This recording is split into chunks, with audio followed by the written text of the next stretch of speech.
Hi guys, welcome back to another video of my channel Footballing Adda. আশা করি সবাই ভালো আছো। Today's topic is can Argentina defend their crown as World Cup winner? Argentina কি তাদের world cup ক্রাউনকে defend করতে পারবে? এই প্রশ্নটা আমার মতো অনেক ফুটবল প্রেমিকের মধ্যেই এখন বর্তমান আছে। আর 8 থেকে 9 মাস বাকি ওয়ার্ল্ড কাপের, তো সেক্ষেত্রে আসাই স্বাভাবিক এই প্রশ্নটা। কিন্তু আর্জেন্টিনার যে বর্তমান স্কোয়াড, আর্জেন্টিনার যে বর্তমান ক্যাপাবিলিটি, সব থেকে বড় কথা, আগের বছর আইপিএল দেখেছিলে তোমরা? 2024-এর আইপিএলটা, যেটা কেকেআর জিতেছিল। কেকেআর এর মেন ব্যালেন্সটা ছিল ওখানে অভিজ্ঞতার সাথে যে আপকামিং যে রাইজিং স্টার, তাদের যে কম্বিনেশনটা। তো যে কোনো টিম যখন তাদের আপকামিং স্টারদের সাথে যে অভিজ্ঞ যারা সিনিয়র প্লেয়ার, তাদের যে কমব্যাকটা যখন একসাথে হয়, তখন সেই টিমটা অনেক বেশি ম্যাচিওর হয়ে যায়, অনেক বেশি অ্যাবেল হয়ে যায়, ক্যাপাবেল হয়ে যায় খেলার দিক থেকে, তাদের অ্যাবিলিটি 100% ইনক্রিজ করে যায়। তো সেই ক্ষেত্রে আর্জেন্টিনার ক্ষেত্রেও এখন বর্তমান পরিস্থিতিটা সেই একই জিনিস এসে দাঁড়িয়েছে। একটা সময় ছিল যখন আর্জেন্টিনা ওয়ার্ল্ড ফুটবল ডমিনেট করতো মানে মারাদোনার সেই টাইমের কথা বলছি না, আমি 2011, 12, 13, 14 এই সিজনের কথা বলছি, যখন আমরা খেলাটা দেখা শুরু করি। মেসি যখন 2011-12 সালে 92টা গোল একটা ইয়ারে, যেটা রেকর্ড এখনো অব্দি সেটা করেছিল, তারপর থেকে আমরা যখন খেলাটা দেখা শুরু করি, 2014 একটা হার্ট ব্রেকিং আমাদের লস হয়, যেখানে আর্জেন্টিনা জার্মানির কাছে 1-0 ডাউন হয়ে হেরে যায়। কিন্তু সেই ক্ষেত্রে আমার মনে হয় ডিমারিয়া যদি থাকতো তো সেই ম্যাচটা পাল্টে যেতে পারতো। অ্যাগুয়ারোর কিছু কিছু মিস ছিল, হিগুয়েন কিছু কিছু মিস ছিল। যাই হোক, ওই জায়গায় যদি হিগুয়েন মিস না করতো তো পাস্ট ইজ পাস্ট, সেই ব্যাপারে আর আমাদের ঘেটে লাভ নেই। কিন্তু আর্জেন্টিনা তারপরে 2015-এ চিলির সাথে কোপা আমেরিকা হারে, 2016-এ চিলির সাথে কোপা আমেরিকা হারে। তারপরে মেসি সাময়িকভাবে রিটায়ারও করে যায় আর্জেন্টিনা থেকে। তারপরে আর্জেন্টিনা 2018 সালে রাউন্ড অফ 16-এ ফ্রান্সের কাছে 4-3 হেরে যায়। প্যাভার্টের একটা সুন্দর গোল ছিল ওখানে, টিমারিয়ার একটা সুন্দর গোল ছিল ওই ম্যাচে। তো তারপরে আর্জেন্টিনার যে রিভাইভালটা, সেখান থেকে আস্তে আস্তে আস্তে আস্তে আস্তে আস্তে যে টিমটাকে বিল্ড আপ করা, তারপরে আমাদের যে কোচ আছে সেই কোচ যখন চেঞ্জ হওয়ার পরে অনেক কোচ আসে, তারপরে যে এখন যে কোচ আছে সে যখন আসার পরে টিমটাকে যে আস্তে আস্তে রিবিল্ড করার পরে যে পুরোনো প্লেয়ারদের সাথে নতুন যে প্লেয়ারদেরকে নিয়ে আসা, সেই নতুন প্লেয়ারদের মধ্যে ছিল রড্রিগো ডি পল, জিওভানি লো সেলসো। এইসব প্লেয়ারদেরকে যখন নিয়ে আসা হয়, তারপরে জিওভানি লো সেলসোর পাশাপাশি পেরেডেস ছিল। তো এইসব প্লেয়ারদেরকে যখন নিয়ে আসা হয়, তাদের যে টিমটা যে ক্যাপাবেল হয়ে যায়, সেই অভিজ্ঞ প্লেয়ারদের সাথে আস্তে আস্তে মানিয়ে নিতে নিতে মাস্টারানো আস্তে আস্তে ডিফেন্স থেকে সরে যায়, সেই জায়গায় কুটি রোমেরো আসে, তারপরে সাইডে মলিনা আসে। তো আস্তে আস্তে টিমটা বিল্ড হতে থাকে। গোলকিপারে রোমেরো থেকে সরে ডিবু মার্টিনেজ আসে। মাঝে মাঝে ডিবু মার্টিনেসই প্রায় খেলতো, রোমেরো আস্তে আস্তে আস্তে আস্তে রিটায়ারই করে যায়। তারপরে রোমেরো এখন আর খেলেও না বোধ হয়, বোকা জুনিয়র্সে গেছিল মাঝখানে আর্জেন্টিনায়। তো আর্জেন্টিনার যে টিমটা তারপরে তৈরি হয়, সেই টিম আস্তে আস্তে ইনভিনসিবল জায়গায় একটা চলে যায়। 2021-এ আমরা দেখেছি যে টানা প্রথম চিলির ম্যাচটা ড্র করার পরে কোপা আমেরিকা ক্যাম্পেনে, তারপরে আস্তে আস্তে কিভাবে তারা রিভাইভেল করে সেখান থেকে, এবং ব্রাজিলের সাথে চির প্রতিদ্বন্দ্বী এটার্নাল রাইভেল ব্রাজিল, তার সাথে 1-0-তে কোপা আমেরিকা ফাইনাল জেতে। এবং তারপরে আস্তে আস্তে আস্তে আস্তে যে আপরাইজিং মুভমেন্টটা শুরু হয় আর্জেন্টিনার, সেখান থেকে আর্জেন্টিনা 2022-এ ওয়ার্ল্ড কাপ, তারপরে ফাইনালি সীমা, তারপরে আবার 2024-এ কোপা আমেরিকা, এগুলো আমরা সবাই জানি। কিন্তু কাম টু দ্য পয়েন্ট, আজকের দিনে দাঁড়িয়ে আর্জেন্টিনার যে অবস্থাটা, আর্জেন্টিনার যে স্কোয়াড, সেই স্কোয়াড নিয়ে খানিকটা কিছু আলোচনা করা যাক। তো আর্জেন্টিনার যে স্কোয়াড আছে এখন 4-2-2-2 এই ফরমেশনে এখন আমাদেরকে খেলায়। তো আর্জেন্টিনার যে গোলকিপার ডিবু মার্টিনেজ সবাই জানে, আর্সেনাল, অ্যাস্টন ভিলা, মাঝখানে রুমার উঠেছিল যে ম্যানচেস্টার ইউনাইটেডে হয়তো যাচ্ছে, কিন্তু না, অ্যাস্টন ভিলাতেই সে কন্টিনিউ করছে। তো ডিবু মার্টিনেজ সবাই জানে যে পরপর দুবার ইয়েফলেসিন লেভিয়াসিন অ্যাওয়ার্ড যেটা হয় গোলকিপারের সর্বোচ্চ অ্যাওয়ার্ড, সেটা পরপর দুবার সে জেতে। তো তারপরে আস্তে আস্তে তার যে পেনাল্টি সেভ, তার যে ফাইনালে যেটা যে সেভটা করে আর্জেন্টিনাকে জেতায়, অসাধারণ সেভ। এবং টাইব্রেকারে ডিবু মার্টিনেজের উপরে বর্তমানে কোনো গোলকিপার নেই। কোলোমাইনি যে শটটা মেরেছিল, সেটা ডিবু মার্টিনেজ যদি সেভ না করতো, আর্জেন্টিনা হয়তো 4-3 হেরে যেত ফাইনালটা। তো ডিবু মার্টিনেজ একটা সার্ভাইভার হিসেবে আসে মেসির জন্য। তো ডিফেন্স লাইনে ওটামেন্ডি, স্টিল অনেকটা বয়স হয়ে গেছে, 37-38 বছর বয়স, কিন্তু তারপরও এখনো প্লেয়ারদেরকে চিবিয়ে চিবিয়ে খাওয়ার ক্ষমতা রাখে ওটামেন্টি। কুটি রোমেরো 25-26 এরকম হয়তো বয়স। এই সাইডে ট্রাকাল ফিকো আছে, বোধহয় লিওনে খেলতো, এখন বোধহয় লিওনেই আছে লিগ ওয়ানে।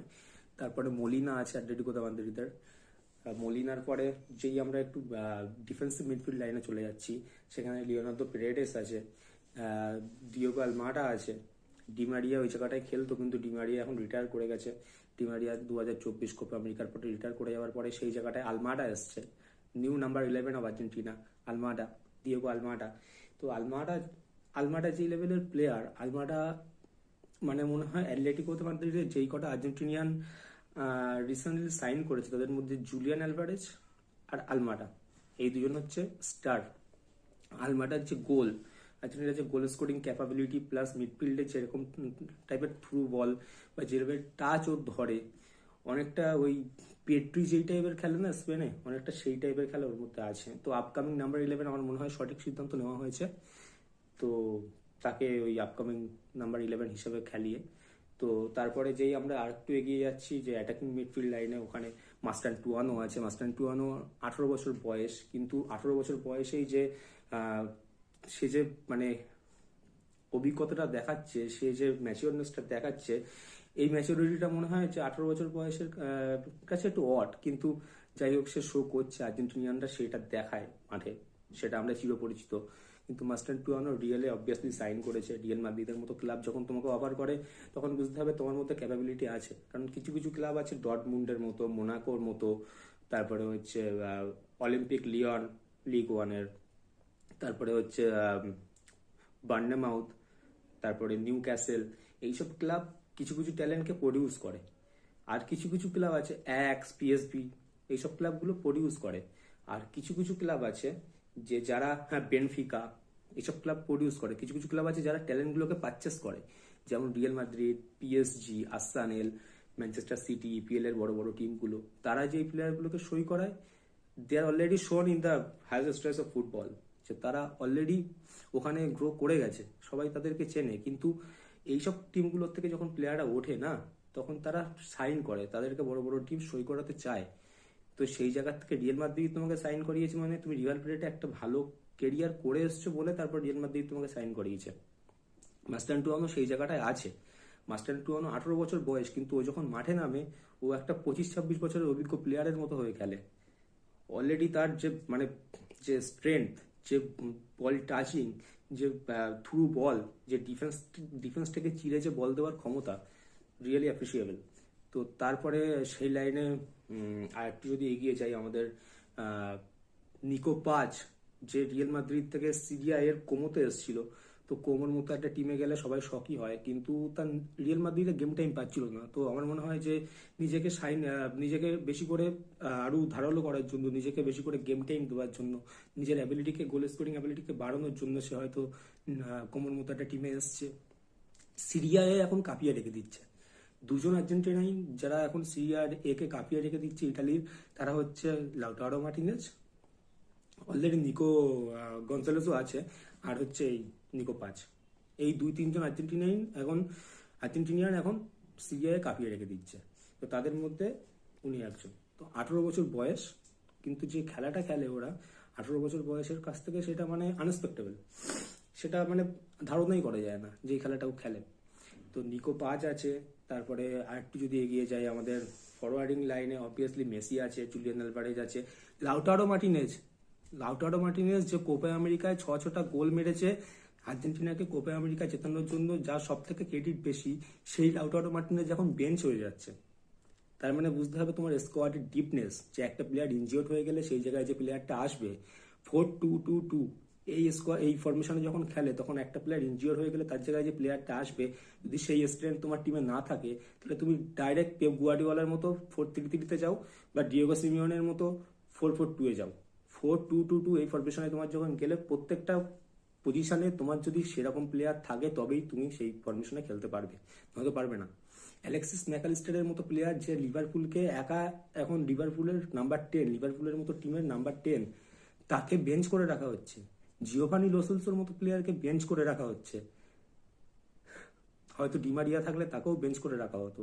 মেসি বলে দিয়েছে যে মেসি 2026 ওয়ার্ল্ড কাপ খেলবে কিনা সময় বলবে, তার শরীর যদি ফিট থাকে, সে যদি গেমটাকে মানে এনজয় করে তবে সে খেলবে, নয়তো খেলবে না। তাহলে তাদের মতো প্লেয়ার এখন ছেড়ে দিচ্ছে জায়গা। মানে আমাদের চ্যাম্পিয়ন্স ট্রফি জেতার পরে বিরাট কোহলি, রোহিত শর্মা যেই কথাটা বলেছিল যে সামনের 10 বছর আমাদের জন্য সেট আছে, আমরা এখন জায়গা ছেড়ে দিচ্ছি, যে শুভমান গিল আছে, হার্দিক পান্ডিয়া আছে, এদের উপর আমি ছেড়ে দিচ্ছি। মানে রিপ্লেসমেন্ট লেভেলটা কিন্তু সেই জায়গায় চলে এসেছে আর্জেন্টিনা অলরেডি। মেসি জানে যে with or without Messi Argentina is capable, more than capable to win a world cup. Argentina সেই জায়গাটা এখন চলে গেছে।